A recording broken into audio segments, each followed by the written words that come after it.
Senhor Deus de Jacó, Deus de seu pai, Davi, e quem te fala? Salomão, pede o que queres e eu te darei.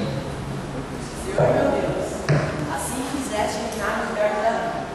Não basta uma criança, não sei como conduzir, pois o povo é grande, tão grande que não se pode contar, pois dar-me um coração sábio para que eu possa conduzir seu povo com justiça. Já que pediste sabedoria e não riquezas, nem longa vida, nem a morte dos teus inimigos, dou-te coração sábio e inteligente. O que não pediste, eu também te dou, riqueza e glória. E se andares nos meus caminhos e guardares os meus estatutos e os meus mandamentos, prolongarei os seus dias na terra.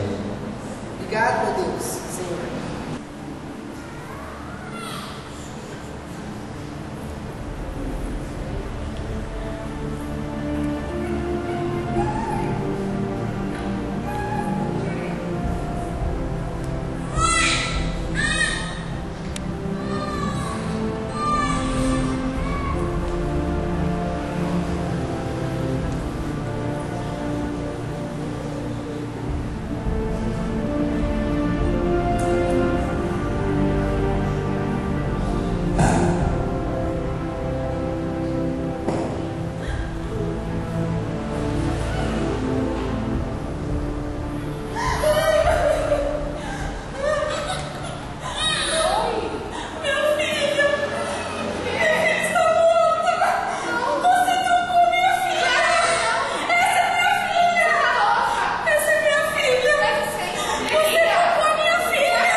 O que vocês querem? Queremos falar com o rei.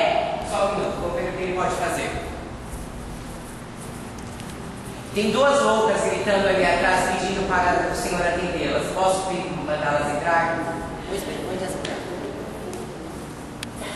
Entrem.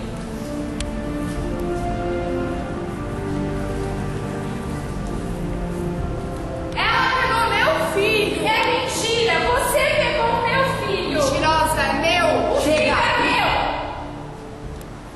Uma de cada vez. Você primeiro. Senhor, rei, eu e essa mulher moramos na mesma casa. Eu tive a minha filha. Depois do terceiro dia, ela teve a filha dela. Mas o que acontece? Essa madrugada, ela dormindo, deitou em cima da filha e a matou. E ela trocou os filhos. E aquela filha é minha. Ela pegou a minha filha. Ela tá mentindo, o senhor não acredita nela. A filha é minha. Não é. A filha é minha. Você pegou a minha filha. Você trocou as crianças. Eu quero a minha filha. Eu preciso da minha filha. Pois bem, você disse que desceu. Pois eu sei que uma de vocês é a verdadeira mãe. A filha é minha. Já sei. Quem vai nela? Guarda. Traga-me uma espada.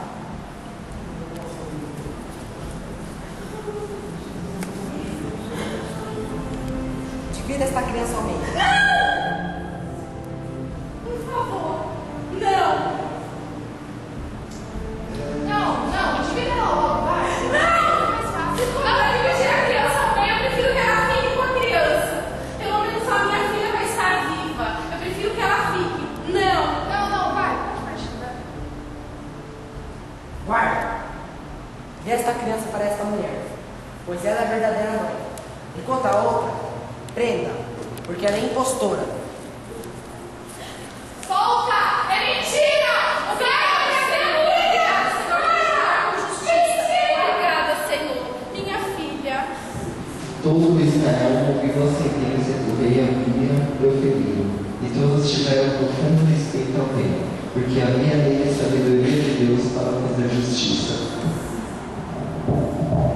Amém.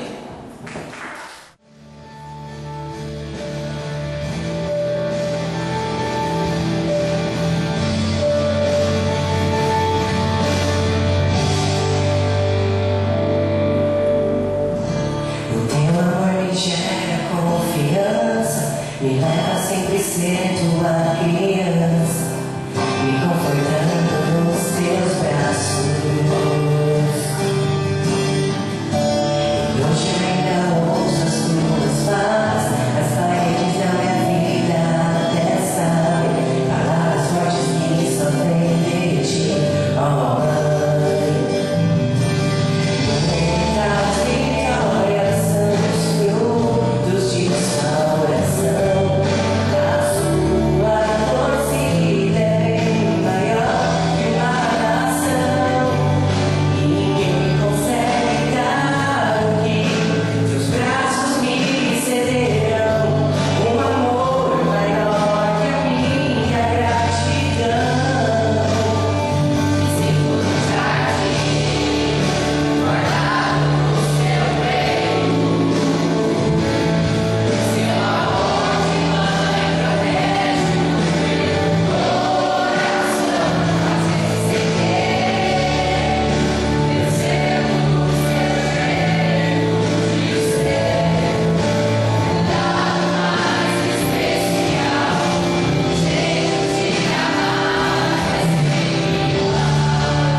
versão diz assim: permaneça o amor fraternal.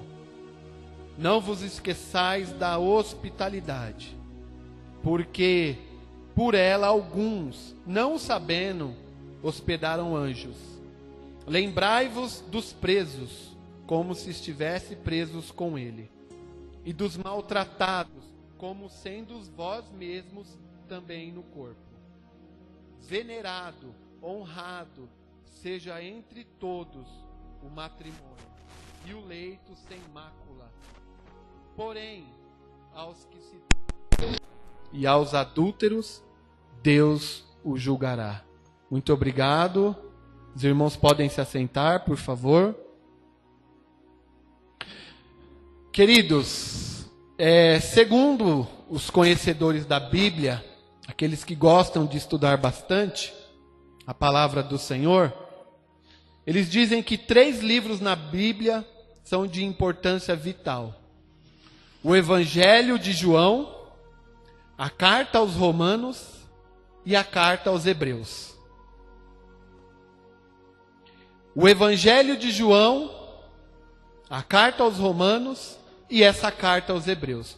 O peso teológico, o peso de revelação do plano da salvação para a humanidade, que tem essas 3 cartas, segundo alguns, é muito grande. Então, elas são consideradas os 3 maiores tratados sobre salvação que existe no Novo Testamento. Não tirando a importância das outras, mas essas têm um peso especial. Então nós vamos falar um pouquinho da carta aos Hebreus. Até o capítulo 12, a carta de Hebreus está falando sobre a superioridade de Cristo, sobre todo o judaísmo, sobre o culto, sobre os anjos, sobre o sacrifício, sobre o sacerdócio levítico. Nós sabemos que na época quando Jesus veio à terra, a religião judaica era muito forte. Havia o templo, havia os fariseus, haviam os saduceus, haviam sinagogas, não só em Jerusalém, mas em todo o mundo daquela época. Então o judaísmo tinha um peso muito grande. Jesus veio cumprir tudo aquilo que o judaísmo se propunha no seu culto, nos seus rituais, nos seus sacrifícios. Só que Jesus o cumpriu de uma forma perfeita, única e completa. Então, a antiga aliança, o Antigo Testamento, a lei de Moisés caiu. Agora, as boas novas de esperança, a mensagem de Cristo como o sacrifício de Deus, o Cordeiro de Deus para a humanidade, ganha um primeiro plano. Só que os judeus, por inveja, perseguiram e mataram não só Jesus, como a igreja. E o escritor da carta aos Hebreus, preocupado com essa perseguição, preocupado com prisões, com morte, e com muitos que talvez poderiam voltar atrás,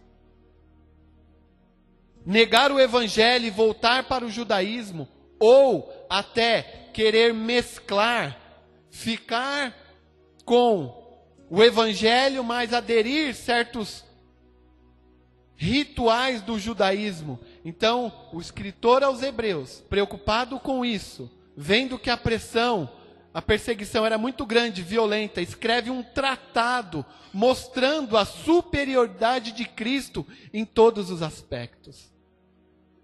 E isso vai até o capítulo 12. E é maravilhoso estudar Hebreus e entender tudo isso.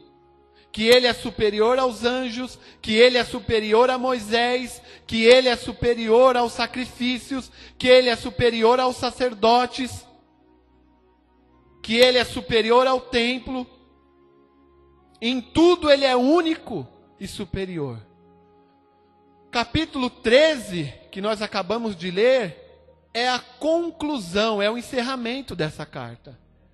Ele já não trata mais desses assuntos, mas ele vai falar, vai dar algumas orientações gerais, algumas exortações sobre algumas coisas importantes, sobre alguns princípios éticos, sobre alguns valores morais que são de importância vital para a igreja e para o cristão.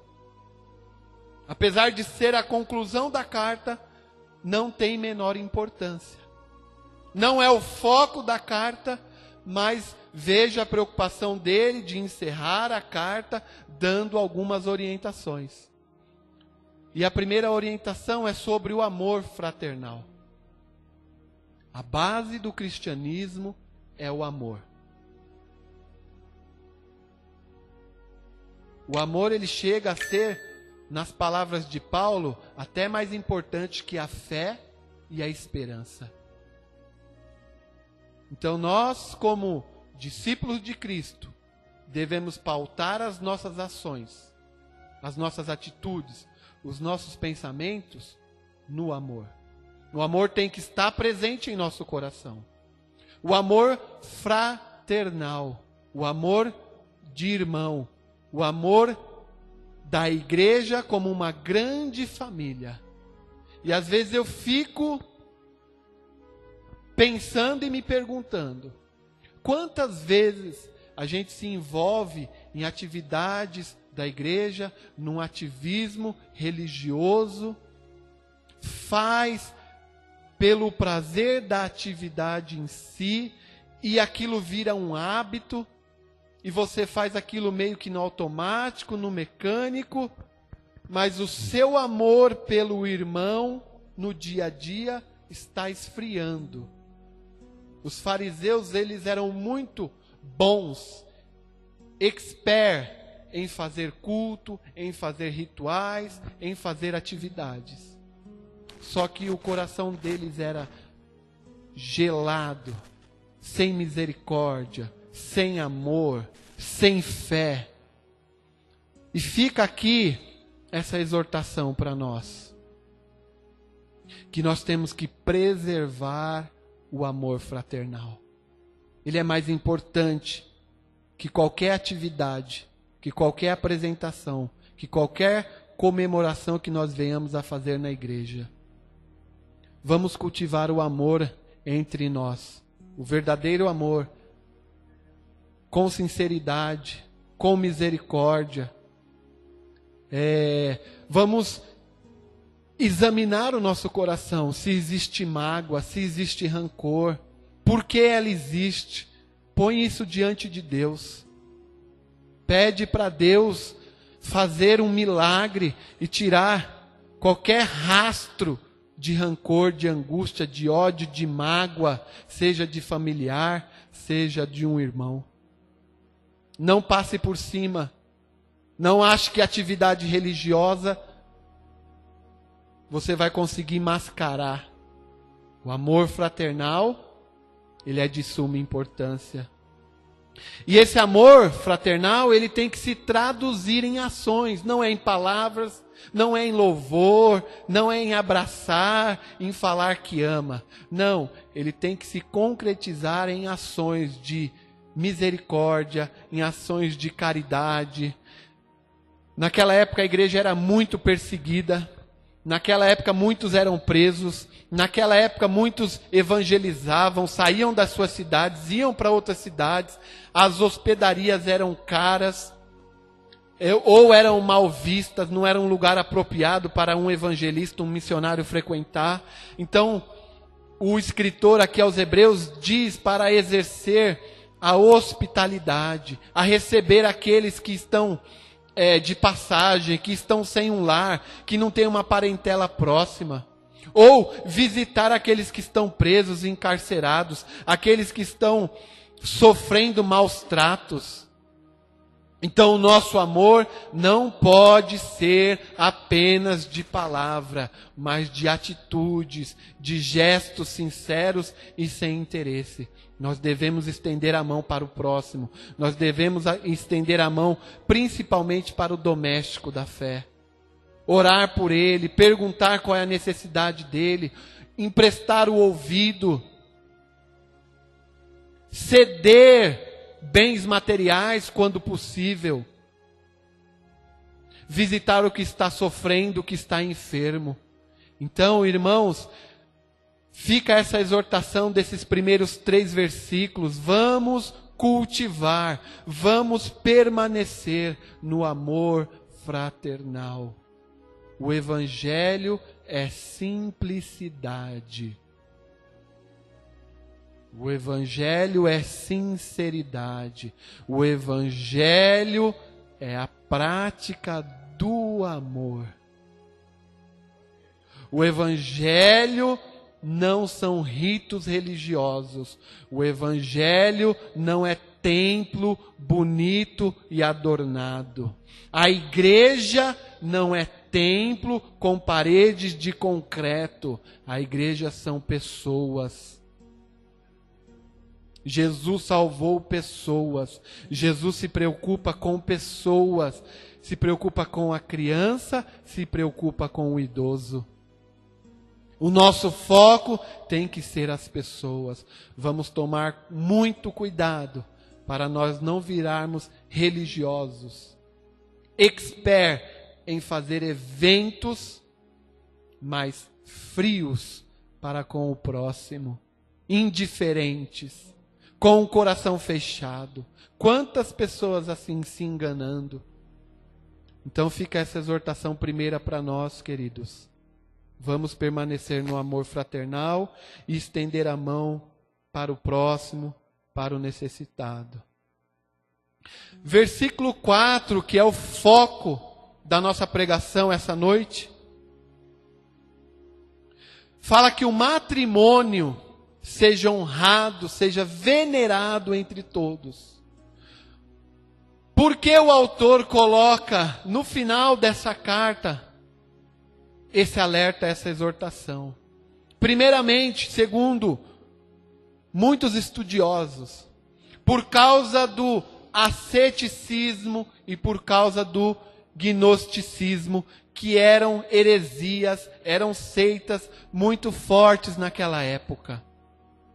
Para os irmãos entenderem só um pouquinho, o gnosticismo pregava que existiam 2 deuses. Um Deus bom, que vivia na luz, na perfeição, e um Deus mau. Um Deus mau que, segundo o gnosticismo, é o Deus da Bíblia.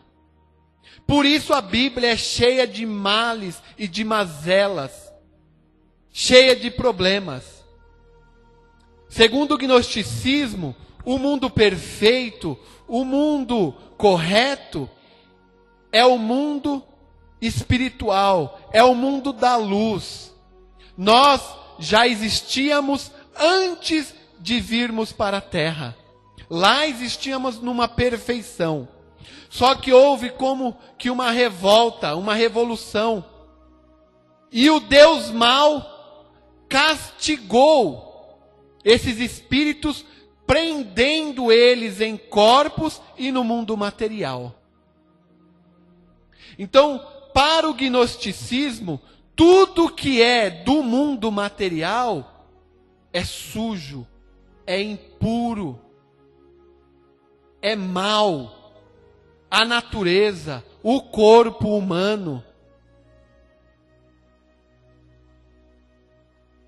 E a gente só vai ser salvo desse mal quando a gente sair desse mundo material. Como que eu vou ser salvo? Através do conhecimento secreto, esotérico, de um Deus que está além da nossa compreensão.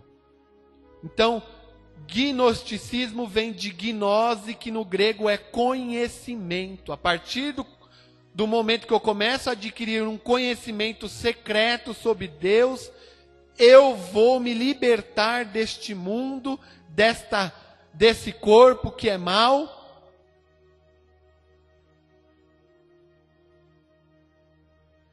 e irei para um plano superior de luz. E o gnosticismo era muito forte naquela época.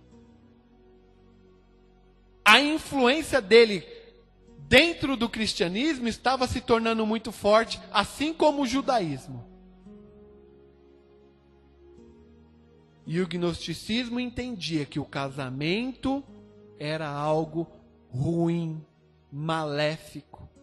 E pessoas introduzidas na igreja com essa cabeça estavam proibindo as pessoas de se casarem, aconselhando a não se casar. Porque o casamento gera a união de corpos que são maus e gera uma outra pessoa, um outro corpo, uma outra alma aprisionada em um corpo que também é mau. Para vocês verem que isso é verdade, eu quero que vocês abram a Bíblia de vocês. 1 João 4, de 1 a 3, que diz assim. 1 João 4, de 1 a 3. Amados, não creiais a todo o Espírito, mas provai se os Espíritos são de Deus. Porque já muitos falsos profetas se têm levantado no mundo. Nisso conhecereis o Espírito de Deus. Todo espírito que confessa que Jesus Cristo veio em carne é de Deus. Todo espírito que não confessa que Jesus Cristo veio em carne não é de Deus. Mas este é o espírito do anticristo, do qual já ouvistes que há de vir, e eis que agora está no mundo. O gnosticismo também pregava que Jesus não morreu na cruz, que Jesus na verdade era um espírito, ele não era o verbo encarnado.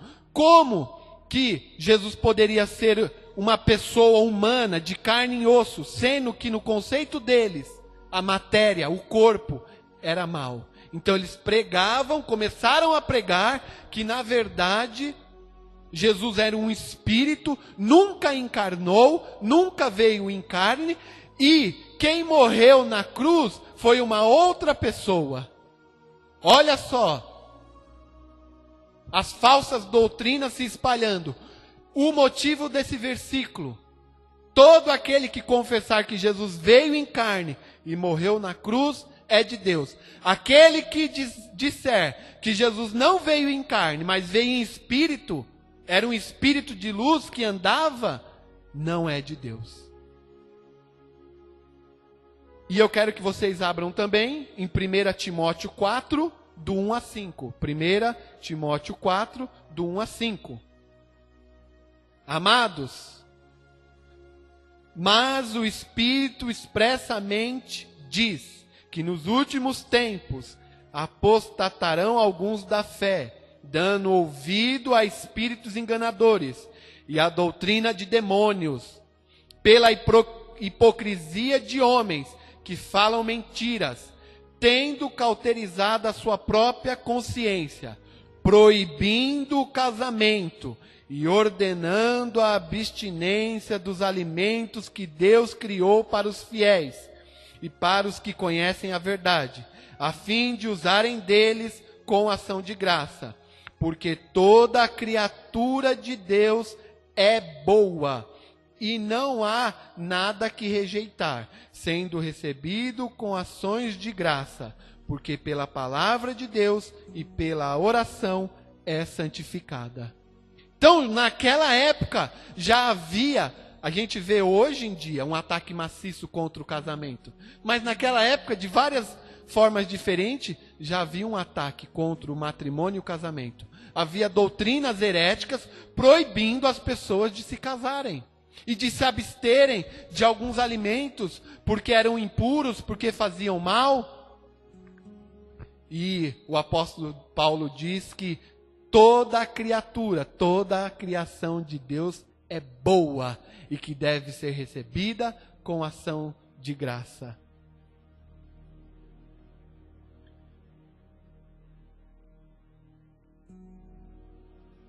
Amados, portanto, devemos honrar o matrimônio. Honrar para preservá-lo e fortalecê-lo. Honrar é dar o devido respeito, é dar o devido valor a essa instituição. Honrar é ter em autoestima, é ter aquilo como algo honroso, digno de ser admirado. Hoje o casamento está tão banalizado que é motivo de chacota, que a maioria dos jovens adiam o máximo possível, quando muitas vezes dizem que nem querem casar. Tem uma visão totalmente negativa do casamento. Então nós devemos honrar, colocar esse estado de união de duas pessoas num estado de dignidade, de honra, num status elevado, mostrando que isso é lindo, é bonito, é puro, e foi para isso que Deus nos projetou. Esse é o nosso destino. Salvo algumas exceções. A própria Bíblia diz, o apóstolo Paulo não era casado, o Senhor Jesus não casou. Se casasse, a gente vai falar aqui, não teria problema nenhum também. Se o Senhor Jesus casasse, tivesse filhos, não teria problema, porque o casamento é instituído por Deus, o casamento é puro, é lindo, e não há pecado nenhum no casamento. Mas existem pessoas, pela natureza, ou pelo chamado de Deus, que acabam não se casando. Também não casar não é pecado. Mas a orientação bíblica geral é para que as pessoas se casem, se multipliquem, e para que esse estado de união, ele seja dignificado, ele seja honrado. Como nós podemos honrar o casamento para preservá-lo e fortalecê-lo? Eu quero falar 6 pontos que a gente deve evitar para desonrar esse estado. E quando eu falo casamento, também a família, porque o casamento, ele acaba abarcando e dando origem a uma família. E também vamos falar, bem resumidamente, 6 atitudes positivas que nós devemos ter, refletir, práticas para honrar e fortalecer o casamento. Normalmente nós que somos cristãos evangélicos e principalmente pentecostais, a gente tende a espiritualizar tudo. E muitas vezes atitudes simples, práticas do dia a dia fazem diferença também. Muitas coisas que nós podemos mudar nas nossas atitudes e no nosso dia a dia vai fazer com que o nosso casamento, a nossa família, tenha uma qualidade de relacionamento e de vida melhor. Algumas coisas nós temos que dobrar o joelho e pôr na mão do Senhor. Outras coisas, a sabedoria, a tradição, nos mostram que se nós fizermos, nós teremos também bons resultados. Não adianta espiritualizar tudo, colocar na mão de Deus e a sua parte, como esposo, como esposa, como filho, para dignificar o casamento dos seus pais, para honrar, para preservar. Nós temos a nossa parte. A gente dobra o joelho quando a gente não está conseguindo, de alguma forma, cumprir a nossa parte, porque aquilo passou do nosso limite. Mas enquanto estiver dentro do nosso limite, somos nós. Então eu quero falar de algumas atitudes práticas. Primeiro, irmãos, que devemos evitar para que o matrimônio não seja desonrado: agressões verbais. Tem muitos casamentos que, infelizmente, eles são pautados por agressões verbais. Às vezes, o marido não é violento com a mão, mas ele é violento com as palavras. Ele machuca, ele fere, ele não mede. Isso não quer dizer que às vezes a gente não tenha briga. Isso não quer dizer que às vezes os ânimos não se exaltem. Mas a gente tem que tomar cuidado para não ferir com as palavras. E se por um acaso ferir, pedir desculpa com sinceridade. Evite as agressões verbais. Às vezes, agressões verbais, elas doem mais do que uma agressão física. Numa criança, depende do que você vai falar para ela e corrigir, era melhor que você tivesse dado uma palmadinha.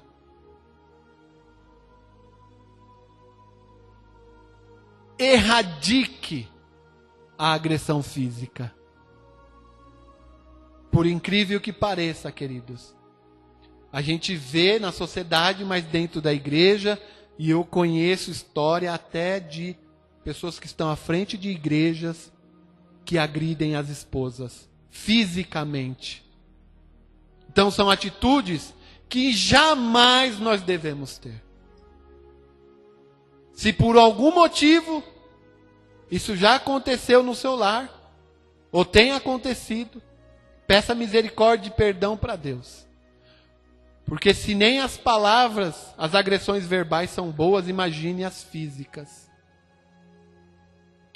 Terceira atitude, pare de depreciar, desvalorizar o seu cônjuge, desmerecendo o que ele faz, diminuindo o que ele faz. Muitas vezes, isso serve para pais em relação a filhos e para os cônjuges. Muitas vezes comparando com outra pessoa. Coisa que dói é você.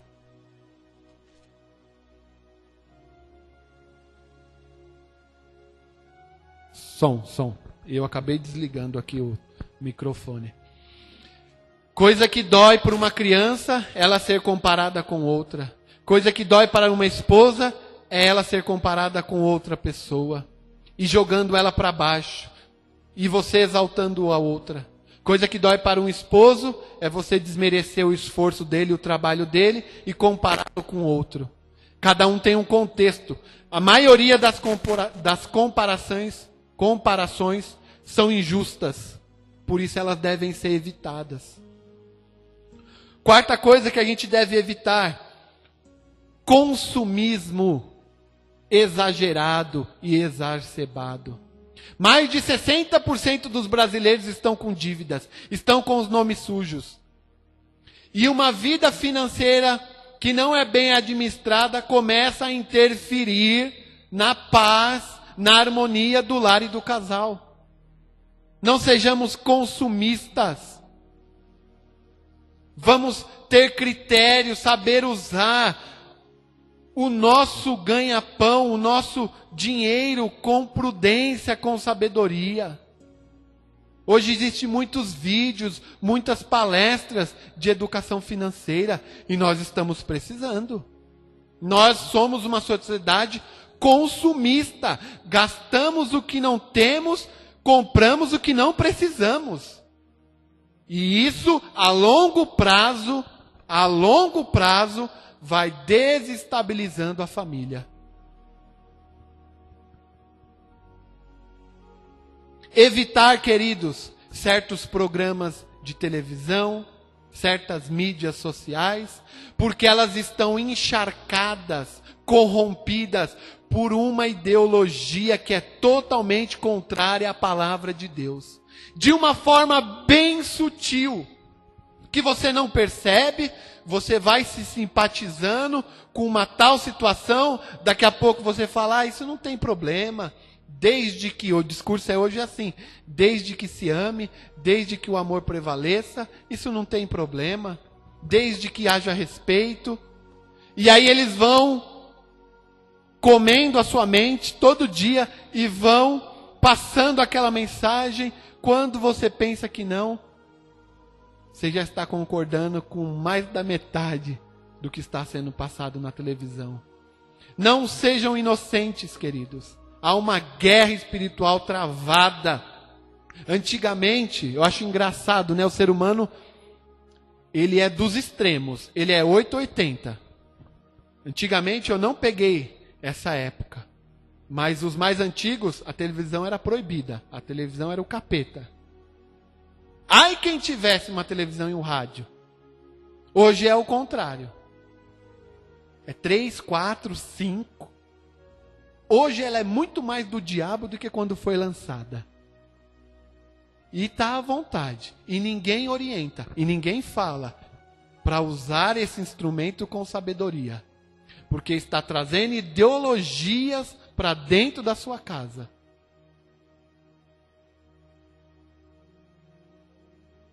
Então, antes era proibido, hoje elas vão ter.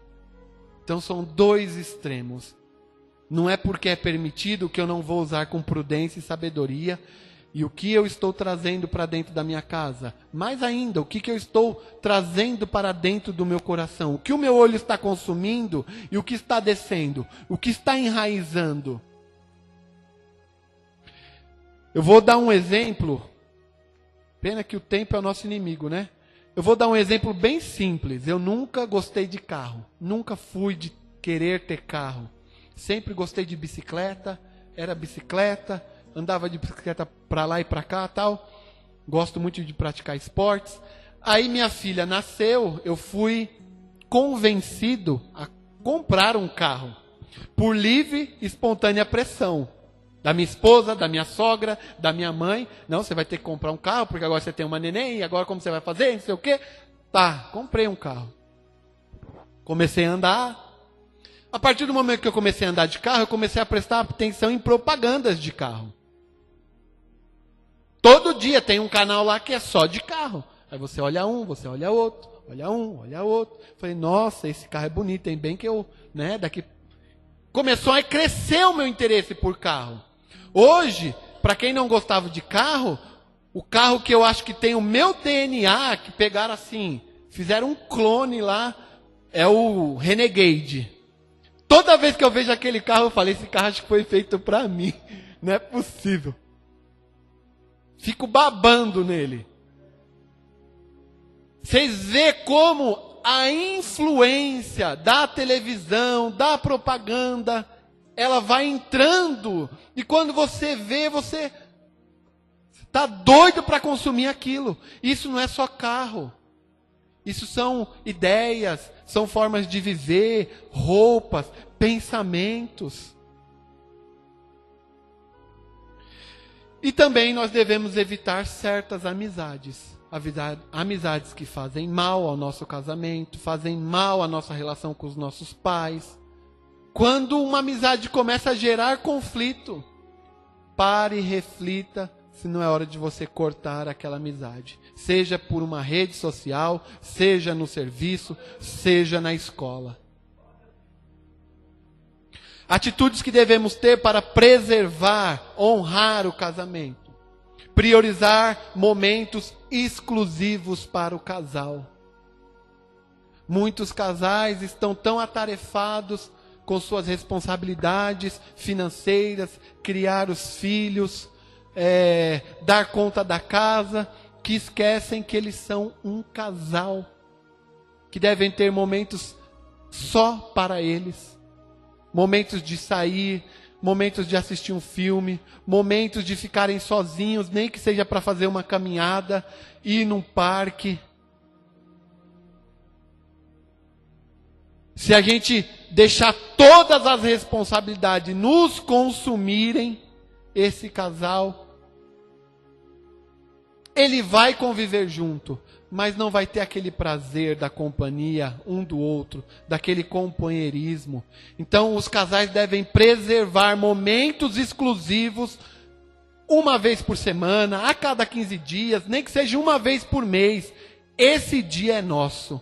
Vamos fazer isso e isso, vamos deixar os filhos com fulano, com ciclano, e vamos viver a nossa relação a dois também. Compreender as limitações um dos outros. Eu acredito que a pessoa pode mudar. Eu acredito que uma vida vai sendo construída a dois, e um vai se ajustando ao outro, e um vai melhorando o outro. Mas cada um também tem o seu limite. A gente tem que respeitar o limite. Não dá para ficar impondo uma mudança no outro. Às vezes ele vai mudar, mas não é o tempo dele mudar. Ou às vezes ele não vai mudar naquela área do jeito que você tem expectativa. Você tem que respeitar o limite. cobranças excessivas, expectativas muito altas, vai gerar uma pressão no relacionamento. Então aí entra a compreensão, entra você saber conhecer o seu parceiro, saber o limite dele. Eu sei que até aqui ele vai, não adianta eu forçar mais, porque ele vai espanar. Nessa área, ele é fraquinho. Se eu apertar ele, ele espana. Se você já sabe, por que você faz isso? Ajuda ele, completa ele naquilo que ele não consegue ir além.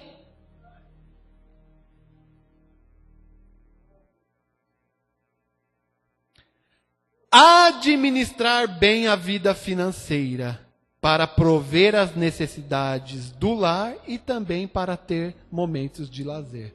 Como eu já disse aqui, agora de uma forma positiva. Saber administrar. A família é uma mini empresa que tem poucas entradas e muitos gastos. Poucas entradas, às vezes um caixa de entrada, no máximo 2, e muito gasto, muito gasto. Não saber fazer planejamento financeiro, não saber administrar essa parte, ao longo dos anos, isso vai pesando na balança do amor. Quando é casal novo, novinho, são apaixonados, não, eu moro até debaixo da ponte com ele. Eu vejo isso, irmãos, exemplos concretos acontecendo hoje. E aí vai passando o tempo, vai precisando de uma coisa, de outra, nasce um filho, acontece uma situação aqui com a família, não tem dinheiro, não tem dinheiro, não tem dinheiro. E aí só vai ficando pior, só vai ficando pior. Então, existe hoje muitos vídeos no YouTube de consultor financeiro. Seria bom se a igreja se preocupasse com essa parte, fizesse seminário. Até, irmãos, está sendo discutido aí no país, a gente programar a nossa aposentadoria. Uma vez foi dada uma palestra lá na igreja, a terceira idade, a sua renda diminui, a sua capacidade produtiva praticamente estanca, para, e os seus gastos aumentam. Porque é remédio, é convênio, é filho, é neto. Os gastos aumentam. E da onde você vai tirar? Se você agora é idoso. Então, a gente tem que se programar e pensar na nossa vida financeira. Porque ela acaba afetando a qualidade do nosso casamento e da nossa família como um todo.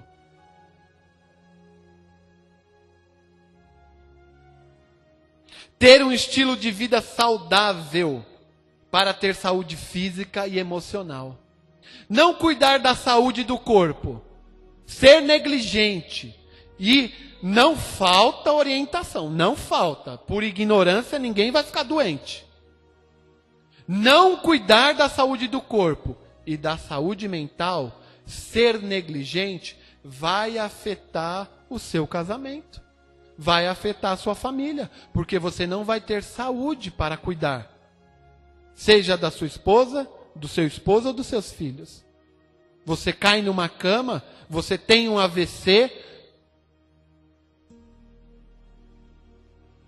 você pega uma diabetes, aí você vai ver que a vida era difícil, aí você vai ver que aí que é difícil. Aí que vai começar a apertar. Então a gente tem que cuidar dessas áreas da vida, para ter saúde e poder se doar ao outro. Prover uma boa educação aos filhos e cultivar neles um bom caráter. Uma das maiores missões que Deus nos deixou na terra. Educar os nossos filhos. Forjar um caráter de uma pessoa boa, de uma pessoa honesta e principalmente temente a Deus.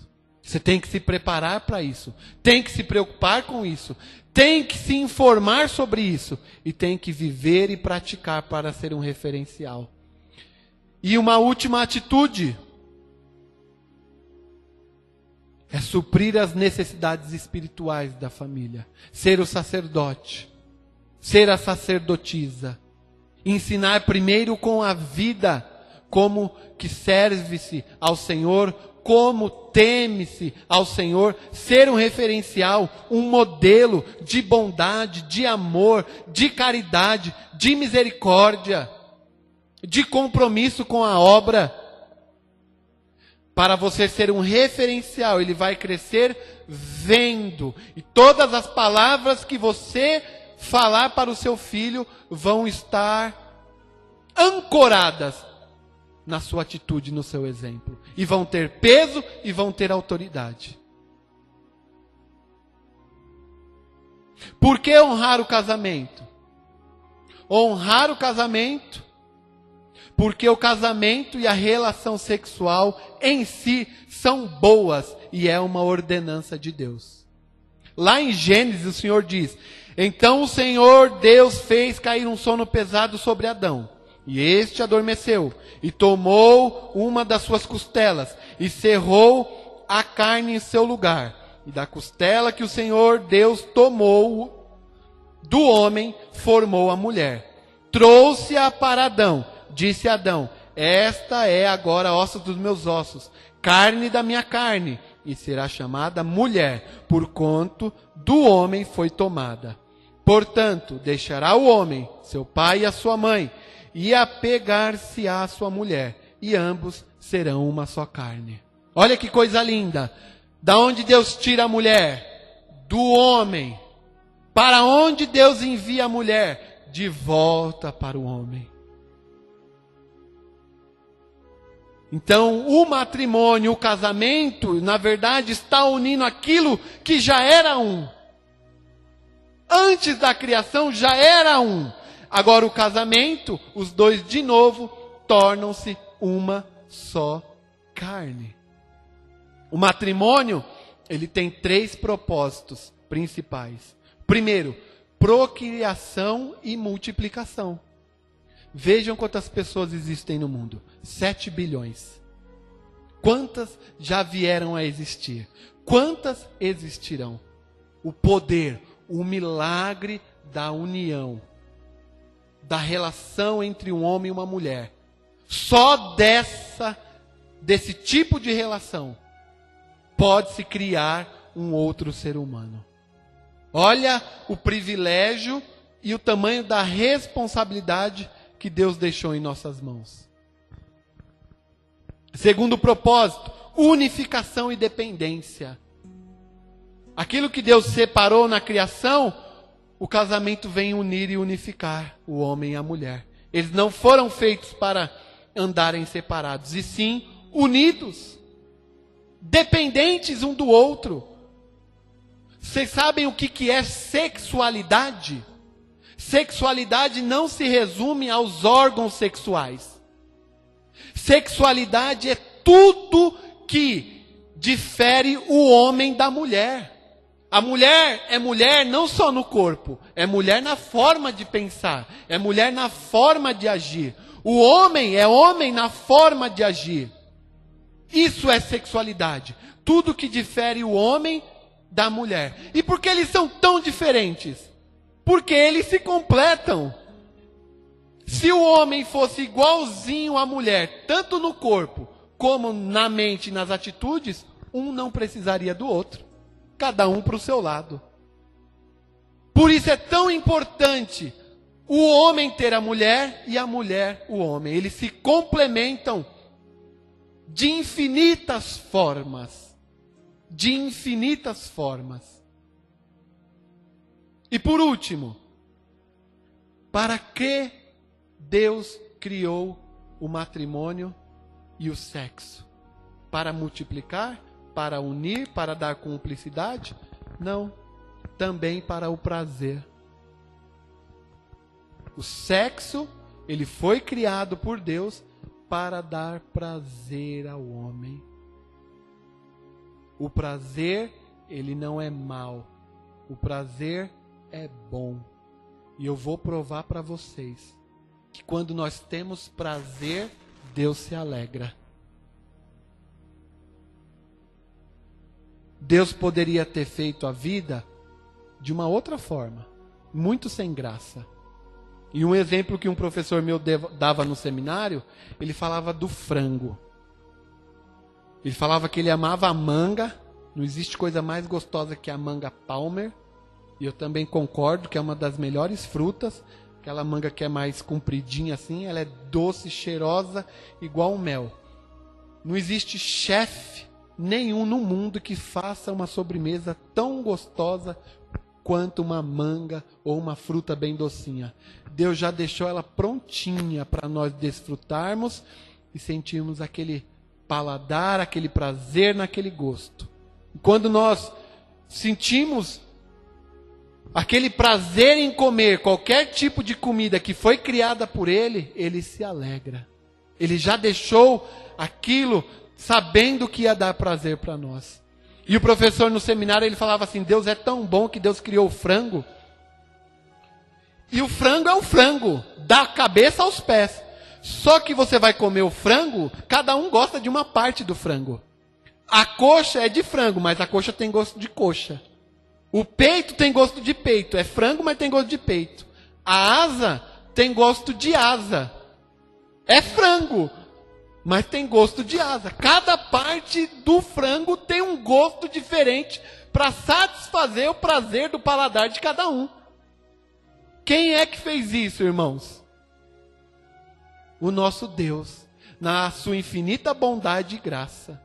Ele provê prazer na vida, momentos de alegria, seja comer, seja tendo relação sexual com o nosso cônjuge.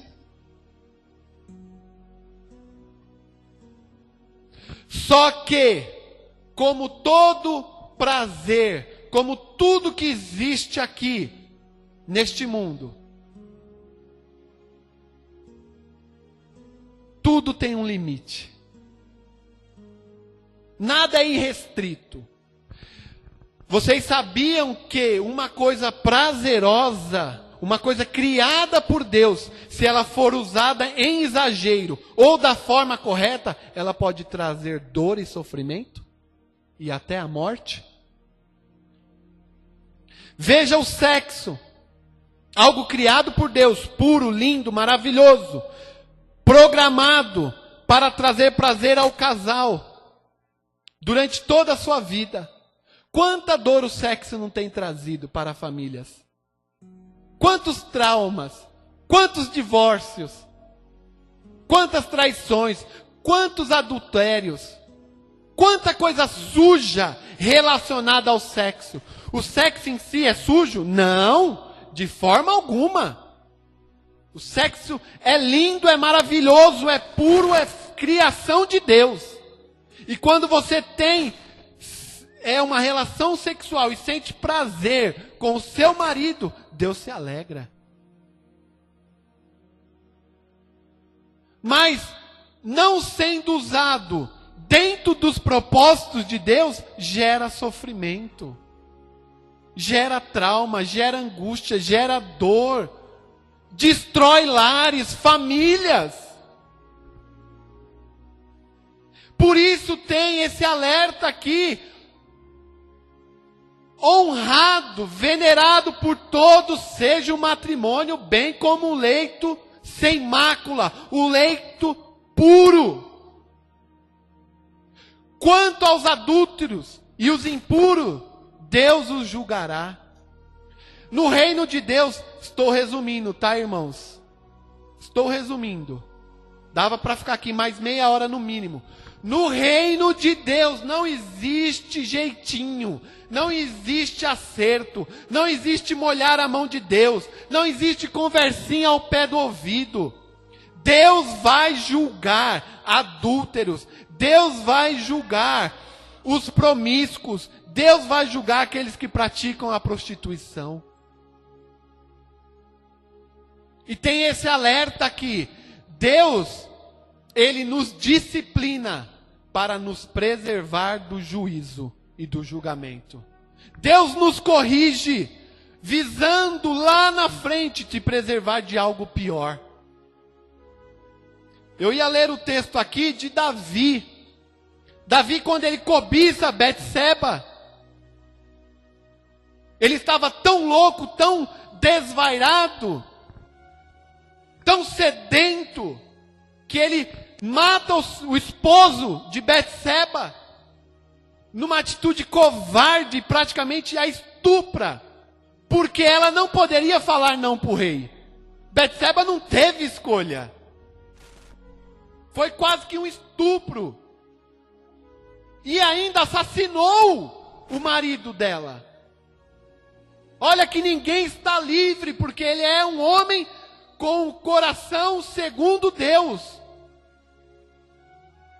Então o alerta é grave, o alerta é sério.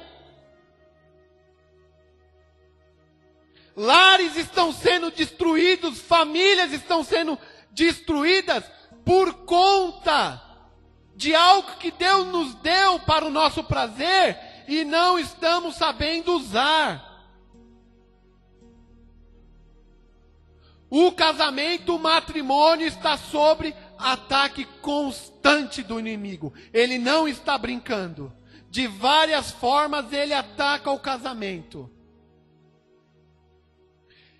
E ele sabe, o casamento é como se fosse um mini reino, uma fortaleza de resistência.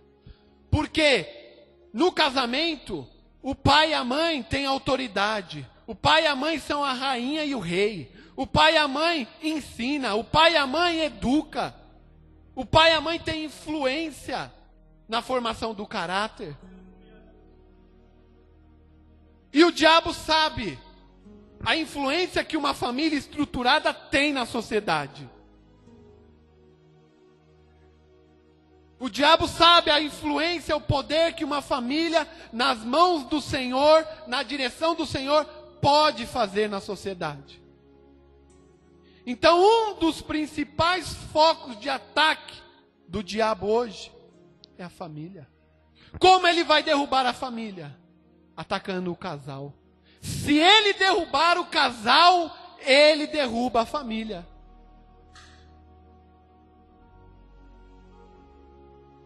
Quantas mulheres vítimas de feminicídio? Filhos órfãos? Quantos lares destruídos pela prostituição, pelo adultério, pela violência doméstica? Ele quer desestruturar o casal, porque ele sabe que ele desmonta a família todinha. Desmontando as famílias, os valores que são passados, eles deixam de existir. Vira uma sociedade sem ética, vira uma sociedade sem cultura, vira uma sociedade sem tradição, vira uma sociedade sem parâmetro. É isso que nós estamos vendo. A família sendo atacada, hoje é tão banal, irmãos. Alguns pontos aqui, onde o diabo tem atacado. De forma maciça. Exemplo, formas deturpadas de casamento. Pessoas do mesmo sexo querendo casar. Estão deturpando o casamento. Então é uma forma de atacar este casamento. Outra forma. Divórcios que poderiam ser evitados. Divórcios fúteis. Da mesma forma que a pessoa casa, com a mesma facilidade ela se divorcia. O divórcio virou tem hoje até celebração, a pessoa faz uma festa, porque se divorciou. Olha o nível que nós estamos chegando. Casamentos prematuros, casamentos às vezes induzidos por uma gravidez na adolescência, eles não estão preparados para casar, há aquela situação, acabam casando, ficam fragilizados. A tendência desse casamento não ir para frente é grande. Conheço vários casos de casamentos que prosperaram. Mas usar o sexo antes do casamento desestrutura toda a vida do jovem. Toda aquela base que ele tinha que criar para casar, ele não consegue. Aí ele tem que casar sem base nenhuma. Esse casamento fica totalmente fragilizado. Desajustes financeiros graves. Violência na sociedade. Irmãos, quando um pai de família é morto, quando eu ouço pai de família tinha 3 filhos, deixou a mulher, deixou 3 filhos, isso é uma faca no nosso coração. É o diabo, através da violência na sociedade, desestruturando a família. Quem veio roubar, matar e destruir? Quando um pai de família sai para trabalhar, deixa a esposa em casa ou trabalhando, deixa o filho na creche e ele não volta. Que destruição, que calamidade que nós estamos vivendo. Isso é todo dia a gente é obrigado a ver, ouvir sobre isso. É de angustiar a nossa alma, irmãos. É de angustiar a nossa alma. Violência contra a mulher. O camarada bate, a mulher não quer ficar com ele, ele não contente, orgulhoso, vaidoso, presunçoso, covarde, vai lá e mata aquela mulher. Às vezes mata na frente dos filhos, deixando aquelas crianças órfãos. Pornografia generalizada e de fácil acesso. Adultério como a regra, não como a exceção. A gente vê até dentro da igreja o adultério como regra agora. Não é uma coisa de se espantar. Até dentro da liderança. Quem está fazendo isso, irmãos? Vocês acham que ele está brincando em serviço? Vocês acham que tem esse alerta aqui? Ter o matrimônio como algo venerado. Ter o matrimônio em alta consideração. E um leito sem mácula por um acaso? Não. Toda essa desestabilidade na sociedade, na família, é por conta de um casal que sucumbiu ao ataque do inimigo. Para finalizar, queridos,